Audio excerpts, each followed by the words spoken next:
Welcome to the Bald Box. Today I'm hosting one of the most amazing people I know in my life. She's been so instrumental in opening up my mind to different perspectives on different things. We're discussing, is Kenya a safe place for the LGBTQ community? And by a safe space, I mean a place where they can express themselves, they can live and love without fear of anything.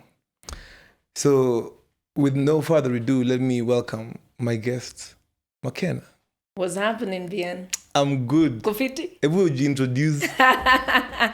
My name is Chris Makena, pronouns they, them, CEO and founder of Bold Network Africa. And I'm happy to be here. You said pronouns they, them. Yes. And I'm requesting for you to really break it down for me. What do you mean by pronouns they, them? So... Ebu, let me read what is a pronoun. Yes. For the audience, first of all. Yes. Let's start from there. Then I'll explain. Okay. A pronoun is a word that is used instead of a noun or a noun phrase. If you don't know what a noun is, go and research what a noun is. Yeah. So yes. So growing up, if you think about it, when we used to go to school, primary, nursery, we were always taught, she is a girl. Miss Caroline is a teacher and she is coming or he is coming and all those different kind of things. But of course, at that particular point, we didn't have enough education. And that's why there's so much work to do even in the education system to realize that now we have kids who are in the LGBTQ community. And what that means is that they identify in very many different shapes and forms. And not even just for the LGBTQ community. This is a global conversation. You can even find people who are heterosexuals, but they still say my pronoun is they, them. So for me, when I say... Who you want to be identified as. It's how you want to be identified. So for me, they, them is because I identify as a non-binary. For me, my definition of non-binary is that I just do not believe in binary. And I keep on saying that the reasons are, there are too many layers into that. Number one, let's even just look at... I know one kind of binary. Yeah. It's the one where when you're coding in computers, it's called binary. So explain binary. So binary, in this context. Binary from a biological conversation is two. So male, female. Binary, so two. Male, female.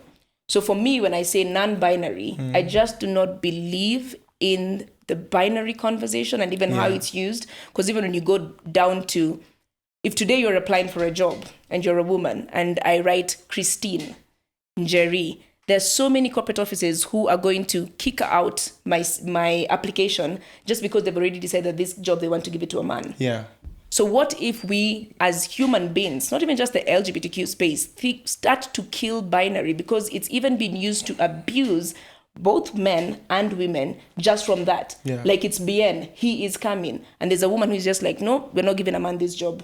What if it's just, they are coming? They're an artist, they are coming. So for me, I believe that binary has been used to really, really put down people in society. And now, even as someone who is in the LGBTQ space, I know what it has done to me as an individual. Because for me, the next layer is I just do not feel like I am comfortable being identified as a feminine person or a male person. So for me, I just don't believe in binary. So that's why now my pronoun becomes they them. Eish. Yeah. Thank you very much for schooling me, by the way, Makena. As a friend, by the way, I've been shortchanging you. And I will identify you as they. Thanks. Yeah. Thanks. So but what's what then comes before your name? Because we have Mr., Mrs. What becomes the new... We need to kill all that. That's what I'm saying. Yeah. Don't even think about it from an LGBTQ point of view. Already, when I'm applying for a job, if I'm only being given to tick male or female, I do not feel like that company has considered my identity. When I'm entering a flight and it's Mrs. or Miss Makena, I'm like, no. A name is a name. It is enough. Njeri is enough. Makena is enough. If you want us to go into now pronouns, I will tell you they is enough. Let's just kill all those things that we put on each other. You know, it's like Mr. Bien. Bien is enough. If you think about it. And actually, Mr. is very Western. It's English. And in African culture, we just went for names as they were. Exactly. I know some very many unisex names. There you go. Within, the Kikuyu community. I have guy friends called Wamboi, Wanjiru. And in the Luya community too, there are names that are shared by both, Exactly. Or all, sorry, not both. And learning. Yeah, and it's fine. Yeah. It's fine. By all of the different spectrums of human beings. Yes. And that's what I said. Even when we think about it, if we go back to our African stories, the folk stories that were told back in the day, we're going to find so many things that we have left, which actually we are trying to go back into. But people think that, oh, no, Makena, you speak like this because you've just been westernized. No. Call me Njeri, it's enough. Call me Makena, it's enough. We have picked up all these different kind of things that came with the Bible, which is the white man. For Mr. Donaldson, please open for him the door. No. What is all that? You get what I mean? Sinya kabisa, baby. It's unlearning season. Heavy. And I keep on saying it is okay to make mistakes. And that's why I never jump at people. When someone says, oh, she's coming, if I have time, I'll tell you my pronoun is they, them. If I don't, let's just keep it moving. Yeah. Well, I really hope that this conversation educates people on how to call other people. Exactly. Yeah. In Kenya, what is a safe space and how do we define a safe space? Wow, this is a conversation that every single time I hear people saying, we are trying to create safe spaces for the LGBTQ community. Many people. And is that the biggest need for the LGBTQ community? Yeah. So immediately people go into a physical space. Like you just say, oh, we're creating a safe space. And immediately it just goes like, okay, is there a safe house? Is there what? But when I think about the layers, even when I think about it from when I was a child, a safe space starts from home. The conversation of safety for people in the community is not even a physical space. A physical space is the end result of people who have gone through trauma. And now they need to run for their life. It's like asylum. Yes. Like now I cannot stay in this country anymore. But what we need to do first is, why can't you stay in this country? Why can't you stay in that home? The safe space starts from home. Yeah. If you have a mother who is willing to listen, a father who is willing to have this kind of conversations, we will not even have to go to the extent of the end point, which is we need to create a big space which is hidden for the people in the community who are going through all this. Yes. A safe space starts from school. A safe space starts from when you go and there's a teacher who understands, that kids are born and it's an entire spectrum. It's not just because he came in shorts and in pants, that's a boy. Then that's what I keep on saying, the education that is needed from the community. When I see people attacking the community, I'm like, you've not even peeled the layers. You're just attacking from a sex point of view. Man, like you've really minimized the entire existence of a community to their sexual preference. Exactly. Yeah. And yet the layers are so many. So if you ask me, what is a safe space in Kenya and how does that look? Of course, there are very many different organizations that have tried to do this. Is a physical space where when people have gone through all this trauma, they can go and be there. But like what my organization does, of course, in partnership with Danshag, is we have decided to change the narrative of what a safe space is. We do not want to build a physical spot. We want to normalize conversations. That is a safe space in itself. Yeah, I love what you and Danshags have done, by the way, for the parties you've been doing for Bold and Proud. When I come for Bold and Proud, I've never felt safer in my life. There you go. Yeah, and I like it. Like it's such it's a utopia for how I foresee the future. There you go. Of a Kenya that's really taken time to understand one another. Exactly. Yeah. And you see what you've said, that word is understand. If you break it down, it's normalize.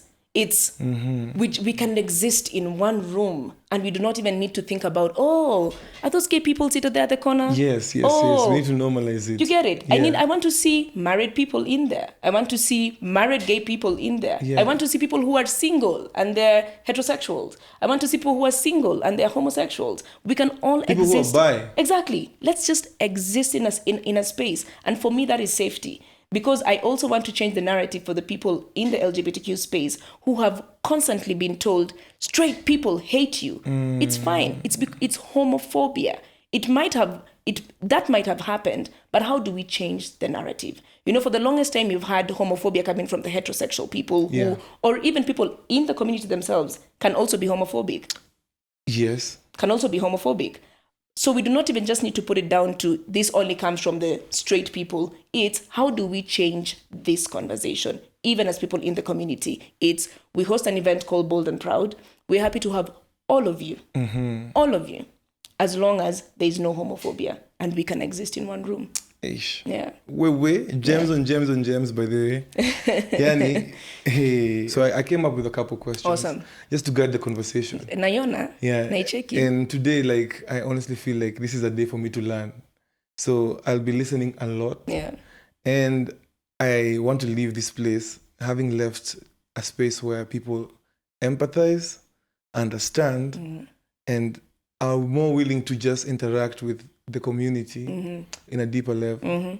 And I want to ask people who are like, just your kawaida, your layman who's watching this to really jump on board and build that utopia, that Kenya that we want. Exactly. Where we all like are in the same boat. So is a safe space the biggest need for the queer community right now? I think if you ask me... Understanding what a safe space is from what you've said. Is Yeah. it the biggest need for the queer community? It is a need. I'm not going to say it's the biggest need. I think the biggest need is sensitization, education. Because if we don't do that, even just looking at the system, if we create 10 safe spaces in Nairobi, and it's every single time you're attacked, come, we're going to house you. Come, we're going to take care of you. But we've not done sensitization in the judiciary system. We've not done sensitization in the music and art space, which is what you're doing. As BN, globally, you're respected. So someone seeing me sitting with BN here, it means that BN has decided to get to this space where he's like, no, we can have these conversations. He's decided to say, as BN, I'm comfortable to have this kind of conversation. So sensitization is our number one, because healthcare system, the judiciary, the police, they are also big threats. The music industry, we've listened to songs where musicians constantly cuss out gay people. Like homophobe, blah, blah, blah, blah, blah, blah, blah. Sensitization. And sensitization only happens when people are ready to learn. We do agree when we understand. We've been brought up in very many different kind of, homes.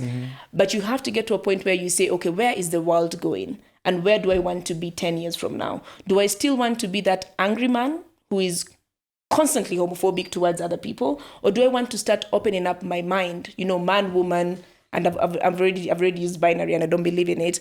But are we ready to open up our brain to that point where we're like, okay, fine. All loving, all accepting. Yeah. Damn. So sensitization, that's the answer. I think that's the biggest need. So are there any steps that the queer community is doing to develop safe spaces, so to speak? Like, I know Bold and Proud is one of them, but are there like other spaces where the queer community can express themselves, where they can feel at home, feel loved? Yeah.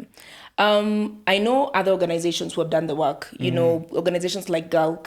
I know they're very, very big when it comes to security. When queer people are going through anything, either on social, in person, if you reach out to GALC, they will always find a solution for you, always give you lawyers, advocates, talk to the police, take you to safe spaces, which of course they do not disclose. And then also I've seen very many young queer people starting their own things, Bold Network Africa is one of them. I've seen a group of models who just came together. They have a safe space somewhere here in Nairobi, Kenya. And it's just like they want that safe space to be there for like mask representing individuals, So if because you've been chased out of home because you want to wear suits, then fine, we have a small little community and you can come and stay with us, So people are doing the work.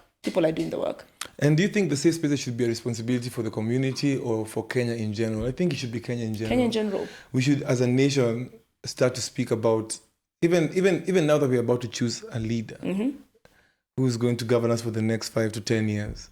Like, is there any leader who has progressively spoken about this, Not at all. And that's what I keep on, and that's what I keep on saying.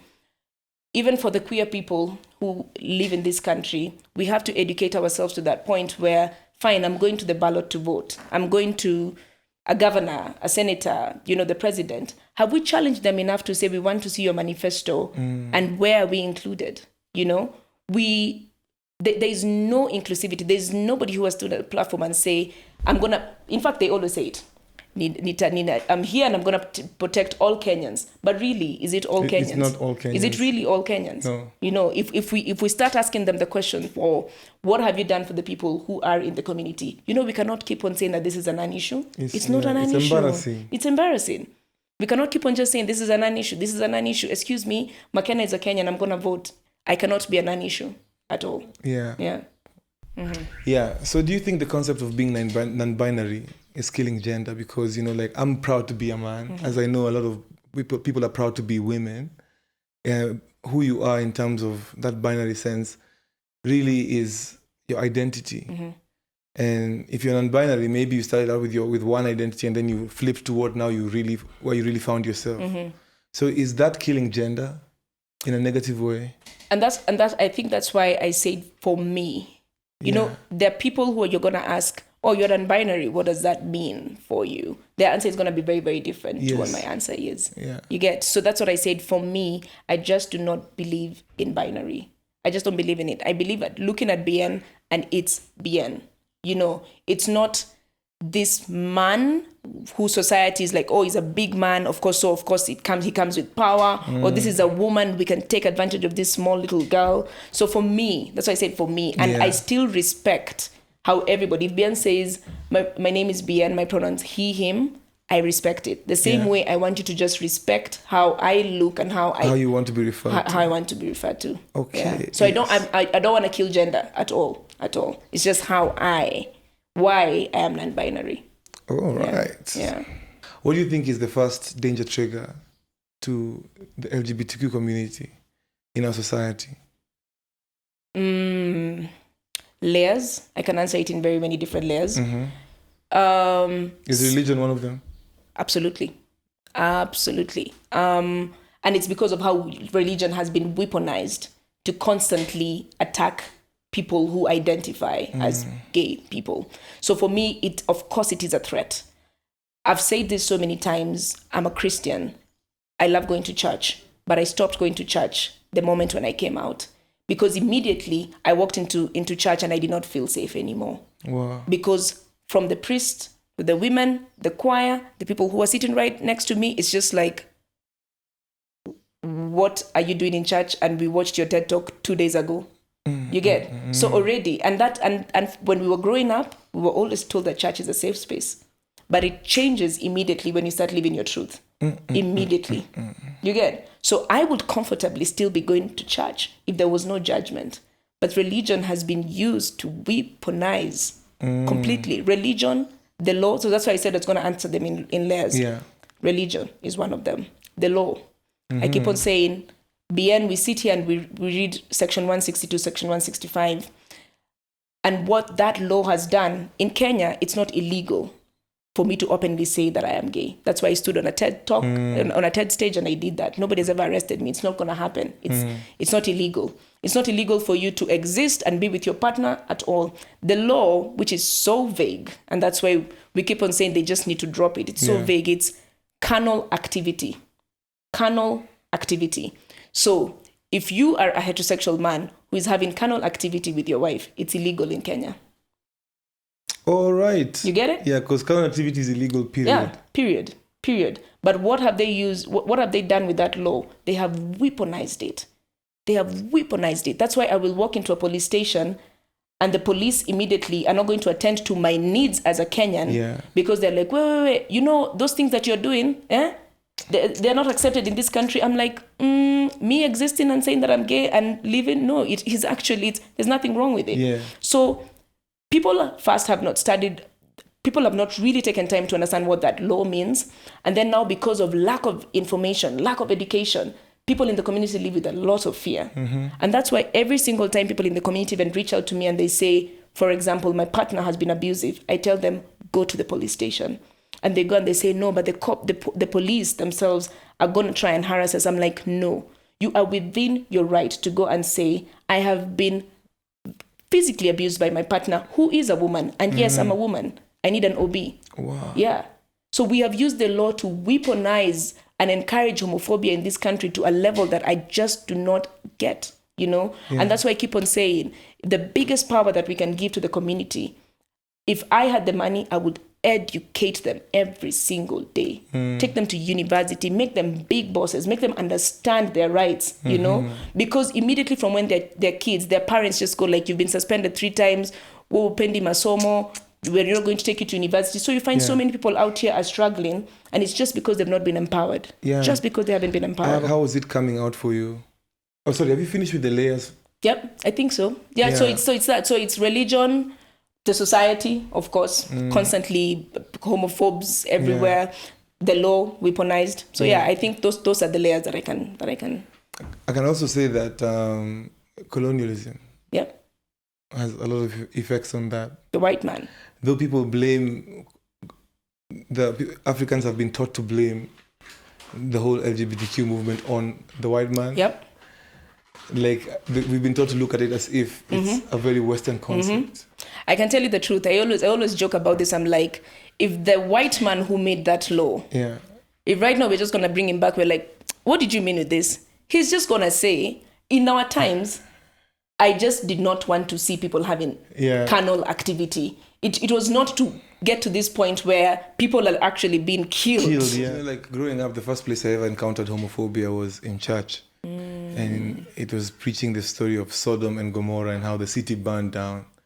And they talk about sodomy. That's where sodomize comes from. You know, it's really like associated with deep sin. And from then on, I'm so lucky in my life to just have an upbringing that also exposed me to very many things. And I remember listening to Tevin Campbell. And my brother told me, yo, man, you know, this guy is gay. And I was like, what? What's that? You know? And he explained the whole thing to me. Still, with the little knowledge he had, I didn't quite get it.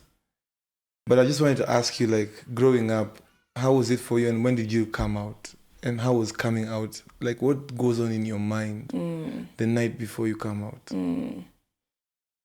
So I keep on saying I explain all these things just from my own point of view and my own experiences. Even every single time I used to, as a teenager, looking at other people's stories and seeing people saying, oh, I came out. When you think about it, it's because for the longest time in your life, you've been boxed. You know, as a kid, don't express yourself like that. As a kid, why are you playing with other girls and you're a girl? As a boy, as a boy, why are you not playing the boy games? You need. So all your life, you know, and even right now, you've been bought for toy cars. There you go. You just wanted a teddy bear. Exactly. And when you think about it, even right now when I speak to young people, you know, 17, 16, who are always talking to me about these issues, they say, I never want to leave my room because it's the safest place. When I go downstairs, I just want to go pick food, go back to my room. So the act of actually coming out is because your life, you've just been in a room. Because society, parents, school, your siblings are always putting you in a room.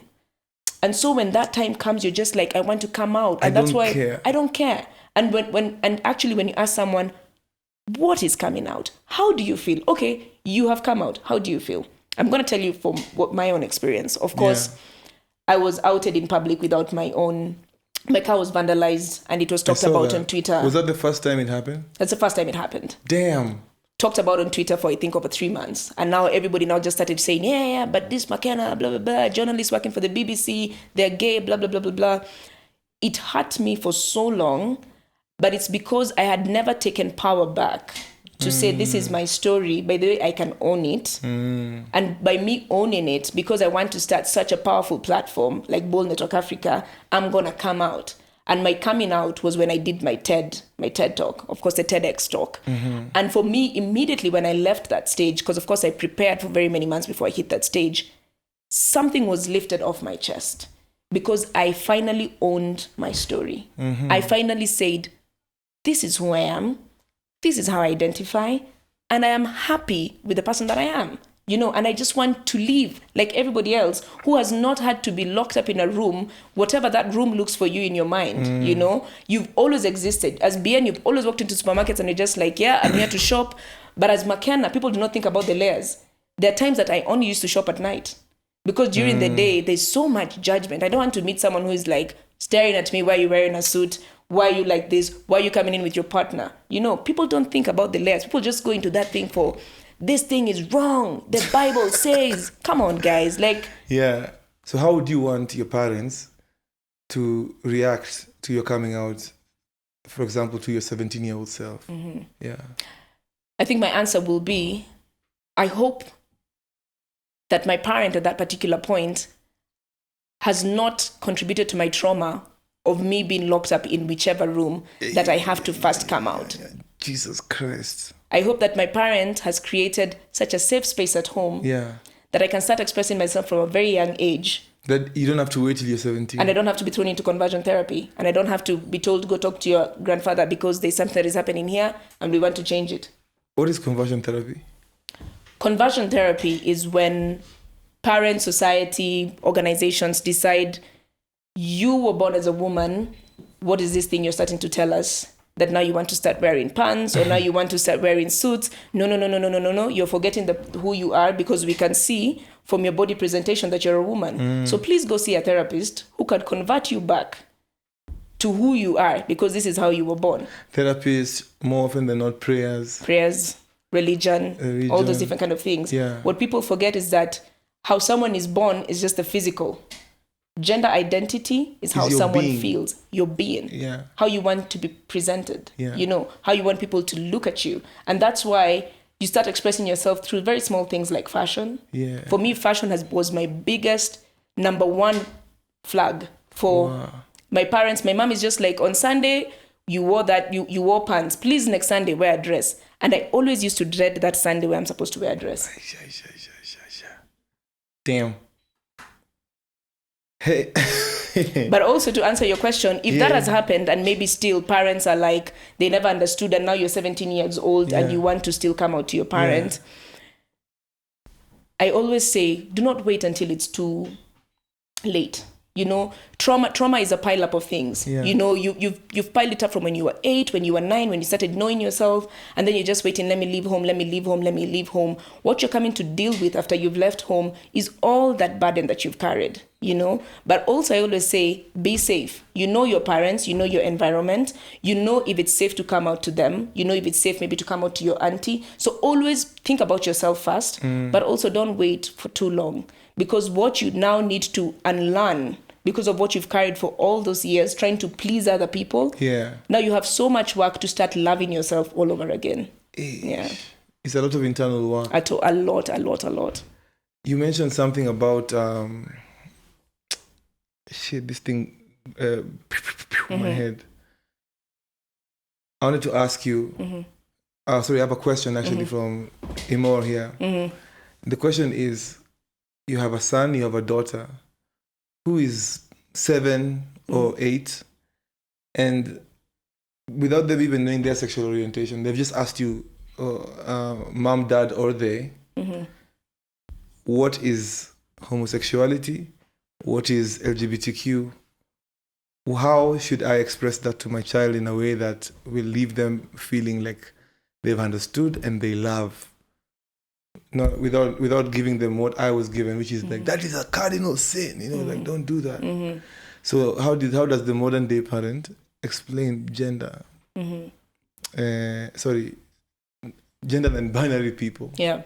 And even just people from the LGBTQ community, what is being a homosexual? Yeah. I'm going to answer even for the parents who are Christians, Let's go back to the Bible. What does the Bible say? Love everyone, Everyone. The Bible did not put comma. If they're gay, please hate them. If they are gender non-conforming, please hate them. It says love everyone. So let's start even from that, Then now let's go into the layer of understanding that if you're bringing up kids, they're going to walk into spaces where a kid is going to be like, this is how I identify and this is how I feel. I like boys. You're teaching them humanity from when they're kids. That these are the people that you're gonna meet. This is how society is, and the only thing that I ask from you as my child, or even if it's you as my child who's coming to tell me this is how you feel, is let us just go back to the conversation which is universal, which is love. Respect everyone for how they feel, for how they want to identify. The same way, what do we usually tell kids? Like, it's okay if you enter into a space and some people are wearing suits, others are wearing shorts. It's fine. It's their choice. That's how they feel. So let's go back to actually educating and talking to kids from a point of love and making sure that the love that you give them is what they give out to everybody else. The same way we say, when someone comes to visit us and they're blind, this is how we're supposed to take care of them. Why is it that we teach our kids that, but we forget that there's an entire spectrum of identity that they also need to understand? I've come to your house, Bien, and you you don't treat me any different from how you treat other people, you know, because you understand the concept of love and humanity, that everybody can express themselves however they want to express themselves. Yeah. Ish. Preach, preacher. Yote. This is my church today, man. Hands down, hands down. So like I see the world really appreciating queer people for their excellence. And I just want to ask, how far is Kenya from that conversation? Are we light years away? Or are we dog years? You know, like, is it a next year conversation? From your experience of, you know, being queer in this country, are we progressive to start to acknowledge the achievements of queer people? I think I keep on saying, I don't even expect to be celebrated, you know, where you were born. That always happens, you know. A king is always celebrated somewhere else, you know, or every single thing that you do, as long as you're doing it to, if 10 years from now, there are kids who are going to say, wow, these days we can go to spaces and there are no issues, cops don't come, you know, or these days we can go watch movies that have been done in Kenya, you know, Rafiki, I Am Samuel. Rafiki is winning global awards, there but you go. We can't even watch it in our own country. Yeah. I think I will say we are doing the work. Bold Network Africa is doing the work. The events that we've created, Bold and Proud is doing the work. I mean, like, Bold and Proud is about to be a huge festival. Heavy. People are not even ready for it. And the only thing that I keep on saying is, I don't like to measure. So many people ask, where do you think we are? And people say, maybe 5 years from now, maybe 10 years from now. Maybe not. But as long as people exist, like the law is really a by the way for me, you know, as long as in these spaces that we walk into, now I can start seeing people being treated better. I say that we are constantly moving, and actually a lot has changed. When I measure 2 years ago and right now just measuring the kind of work that we've done in 1 year, I mean, there's so many people. Like when we started this event, 40 people checked in. Right now we have thousands. We're doing the work. Hey, damn, you know, when I was in uni, one of my housemates was queer, was gay. And I can't say his name, of course, to protect his identity. Yeah. But the other day, randomly, like when I came for an event at NSK, I bumped into him. There you go. And it was so crazy because when we were in uni, we used to organize queer events. And he was the first person who actually put me on to, I'm doing a party for the queer community.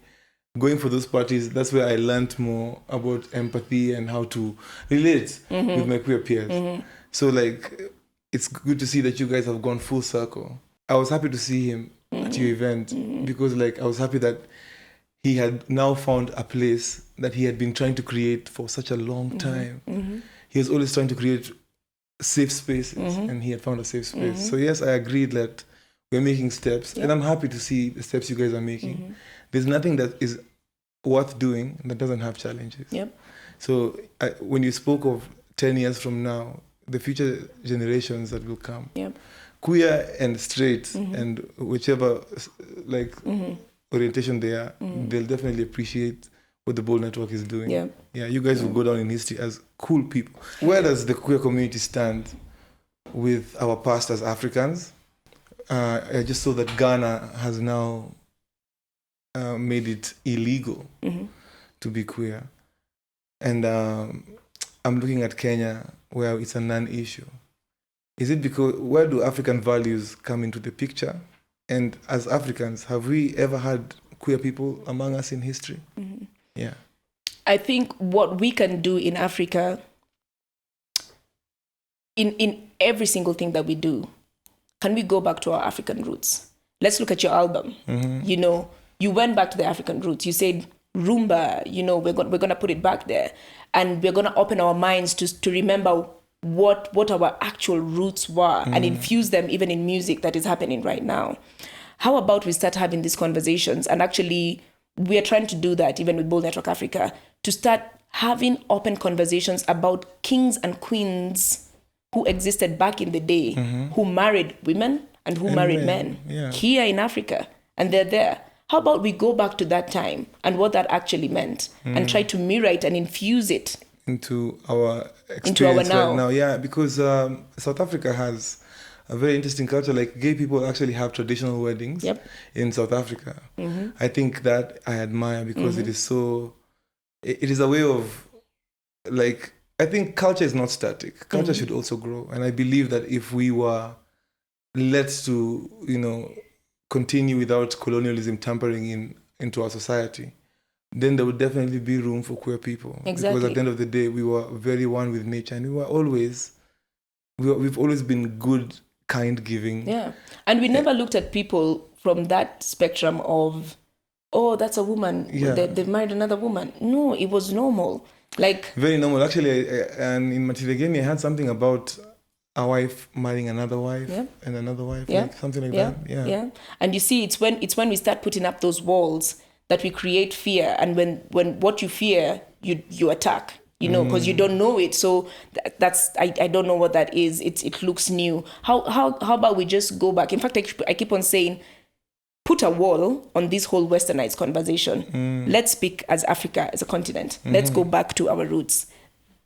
Our forefathers, these were conversations that were there. But at that particular point, there was no homophobia. Homophobia came when we let the white man come in. And it's so sad that they left. They went and changed the laws in their places.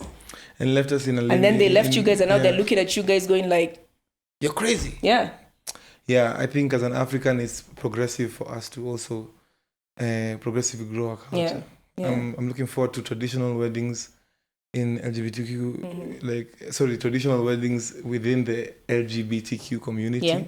Yeah. I'm looking forward to us infusing our rituals and rites of passage to queer guys and kids. I'm looking forward to inclusive music. Inclusive music. Let's talk about the music industry. But are we inclusive enough?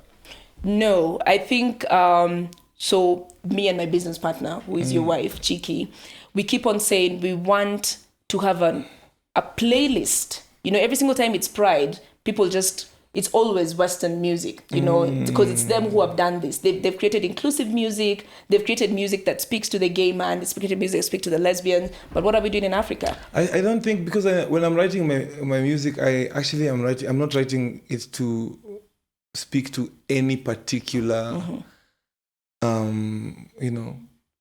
gender. When Bien is singing, I'm referring to a woman. But when Shimano is singing, we're not referring to a woman. Yep. You know what I'm saying? Yeah.